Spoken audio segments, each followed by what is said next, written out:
जय हिंद दोस्तों। क्या आपने कभी नोटिस किया है कि कुछ लोग पहले बहुत ज्यादा प्यार दिखाते थे लेकिन धीरे धीरे वही इंसान बदलने लगता है। पहले हर समय बात करना, हर छोटी चीज की केयर करना और फिर अचानक से दूर हो जाना। अगर ऐसा किसी रिश्ते में हो रहा है तो ये सिर्फ मूड चेंज ना हो बल्कि इमोशनल गेम हो सकता है। आज हम बात करेंगे कि अगर कोई नार्सिसिस्ट गर्ल लड़की चीट करती है तो उसका बिहेवियर कैसा हो सकता है। सबसे पहले चेंज आता है उसे अटेंशन में। वह हर मैसेज का जल्दी रिप्लाई देती थी लेकिन अब कई कई घंटों बाद, बहुत दिनों बाद मैसेज आ रहा है या कई दिन बाद रिप्लाई आ रहा है। और जब आप पूछोगे इतनी देर क्यों लगती है तो वे सीधे बोलेगी मैं बिजी थी, मैं हर समय फोन यूज नहीं कर सकती, तुम्हें क्या लगता है मैं फ्री हूँ, फोन पे बैठी हूँ। धीरे धीरे महसूस होने लगेगा कि पहले जैसी फीलिंग अब नहीं आ रही है, लेकिन जब भी तुम इस बारे में बात करोगे तो बिल्कुल टॉपिक चेंज हो जाएगा, घुमा दिया जाएगा। कई बार नार्सिसिस्ट इंसान अपनी गलती मानने की बजाय सामने वाले को गिल्टी महसूस कराता है कि तुम दोषी हो। जैसे अगर तुम कहो तुम बदल गई हो तो वो कहेगी तुम बहुत ओवर थिंकिंग हो, ज्यादा सोच रहे हो। धीरे धीरे तुम सोचने लगोगे कि शायद मेरी गलती है, मैं ओवर थिंकिंग कर रहा हूँ, सोच रहा हूँ। एक और चीज जो अक्सर देखने को मिलती है वह है फोन छुपाना। वो फोन छुपाना शुरू कर देगी। पहले उसका फोन खुला रहता था, ओपनली आप चेक कर सकते थे या उससे स्क्रीनशॉट मांग सकते थे, लेकिन अब अचानक पासवर्ड बदल जाएगा। तुम पास जाओगे तो वो जल्दी से स्क्रीन बदल देगी और अगर तुम पूछ लो तो बोलेगी क्या अब मुझे प्राइवेसी भी नहीं मिल सकती, ये मेरी पर्सनल लाइफ नहीं हो सकती, मैं क्यों आपको ये दिखाऊं।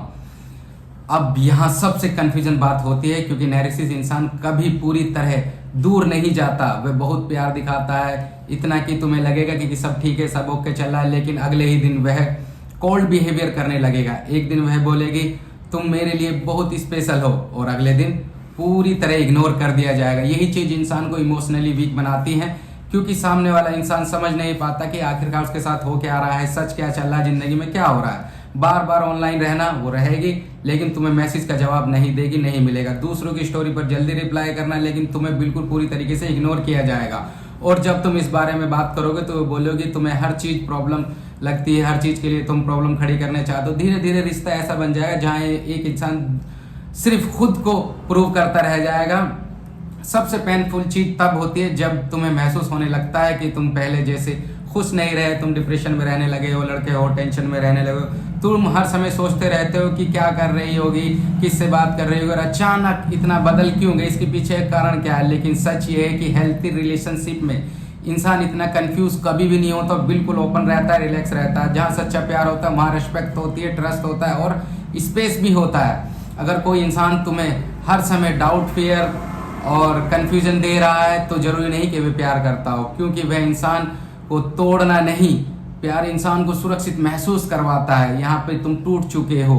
और याद रखें हर बदलता बिहेवियर चीटिंग भी नहीं हो सकता, बट कहीं ना कहीं यहाँ पे क्या हो रहा है, जो उसका बिहेवियर बदलता जा रहा है उसकी प्लानिंग तुम्हें अचानक नहीं छोड़ा गया है। अगर तुम सोच रहे हो कि उसका बदल गया है, तुमसे ब्रेकअप कर लिया, नहीं, उससे तुम्हें तभी छोड़ दिया गया था जब वो अपनी फ्रेंड की बर्थडे पार्टी में गई थी। तुमने बता करके मैं फ्रेंड की बर्थडे पार्टी में जा रहा हूँ, वहाँ ना उसका नेट ऑफ है ना उसका फोन ऑफ है। आने के बाद तुम आए, तुमने कहा कि ठीक है तुम आ गए हो, चलो वीडियो कॉल कर रहे हैं, तो कहती है कि मैं बहुत थकी हूँ, मुझे ट्रेवल में अनकंफर्टेबल फील होता है, मुझे वॉमिटिंग होती है, अब यहाँ से कॉल नहीं आएगी। तुमने कहा ठीक है तुम जिसके साथ थे जरा उसके फोटो तो भेजो। वो बोलती है कि मैं अपनी इस फ्रेंड के नाम थी, बला बला 2-4 का नाम बता दिए। तुमने फोटो मांगा तो फोटो नहीं आएगा। अब जब तुम उसकी फ्रेंड का स्टेटस चेक करते हो तो जाहिर सी बात है उस फ्रेंड का भी तो वहाँ का कोई फोटो, कुछ चीज़ें होनी चाहिए। और तुम उस फ्रेंड को जानते हो, तुम उससे मांग लेते हो कि जरा तुम मेरी गर्लफ्रेंड के साथ घूमने गई थी, वहाँ का एक फोटो भेज दो जरा, कुछ चीज़ें उसके पास है ही नहीं। वो कहते हैं हमने फोटो ही क्लिक नहीं किया, तो तुम तभी छोड़ दिए जा चुके हो। और तुम्हें लग रहा है कि मेरे साथ ये गेम खेला जा रहा है, बिल्कुल खेला जा रहा है। जब तुम बता रहे हो कि तुम डिप्रेशन में हो, तुम बीमार हो, तुम टेंशन में हो, तुम उसे बताने की कोशिश कर रहे हो, क्योंकि आदमी जिससे प्यार करता है उसे बताता है कि जब वो प्रॉब्लम में होता है या बीमार होता है या किसी ऐसी सिचुएशन से निकल रहा होता है जहाँ उसे इमोशनल सपोर्ट की ज़रूरत है, तो वहाँ भी तुम्हें कोई सपोर्ट नहीं मिलता। तुम्हें कहा जाता है क्यों तुम मुझे मैसेज करके बता रहे हो, क्यों मुझे कह रहे हो, अगर तुम बीमार हो तो हॉस्पिटल जाओ, दवाई लेके आओ या अपनी फैमिली को बताओ। आमतौर पे अब सोचो यार कितना गंदा फील हो, क्योंकि आदमी किसे बताता है, उसे ही तो बताएगा जिससे इमोशनली फील करता है, जिससे प्यार करता है, जिसके साथ टच में होता है, जिससे उसे अनकंफर्टेबल फील होता है। तो वहां से तुम्हें रिप्लाई क्या मिलने वाला है कि डॉक्टर के पास जाओ, अपनी फैमिली को बताओ, दवाई लो, मुझे बताने की कोई भी जरूरत नहीं है। ये चीजें और ज्यादा पेनफुल दी जाती है। तो नार्सिसिस्ट का ये गेम होता है पूरी तरीके से, वो तुम्हारे साथ गेम खेल रही है, तो भाई यहाँ पे तुम्हें स्ट्रांग बनने की जरूरत है। बेहतर है वो तुम्हारे साथ चीट करे, धोखा दे के जाओ, उससे पहले तुम उसे डोर तक छोड़ के आओ, गेट तक छोड़ के, और इतने हिम्मत करके आओ गेट बंद कर लो, क्योंकि अब यहाँ पर तुम अपनी वीकनेस नहीं दिखा सकते। यानी उसने जाना है, उसे प्रॉपर तरीके से जाने दो।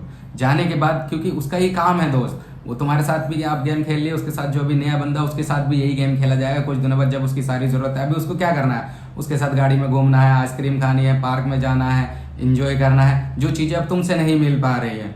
कारण या तो तुम दूर हो सकते हो, या तुम अपने काम में बिजी हो, या तुम फ्यूचर के लिए फोकस कर रहे हो, या तुम पैसा कमाने में बिजी हो। उसे ये सारी चीजें नहीं मिल रही, क्योंकि वो सैड नहीं रह सकती, दुखी नहीं रह सकती, उसकी कोई वैल्यू नहीं। वो एक नैरेसिस्ट है, उसका करेक्टर, उसका कल्चर, उसका बिहेवियर सेम वही है कि जो कभी भी चेंज नहीं हो सकता है। क्योंकि ऑलरेडी वो पहले भी 1-2 रिलेशन ब्रेक करके तुम्हारे साथ आई थी, तुम्हारा रिलेशन के साथ तुम्हारे साथ खेल के हाइड करके अब दूसरे के साथ रिलेशन में है। अभी भी उसे नहीं पता चलेगा, उसे बाद में पता चलेगा बंदे को। पर अगर तुम बात करने की कोशिश करो, अगर कोई तुम्हारा एक्स है या एक्स का बॉयफ्रेंड है या दोस्त, उससे बात करो, उससे पूछो भाई तुम्हारे साथ ऐसा क्यों हुआ था, ये तुम्हारे साथ अलग क्यों हुई।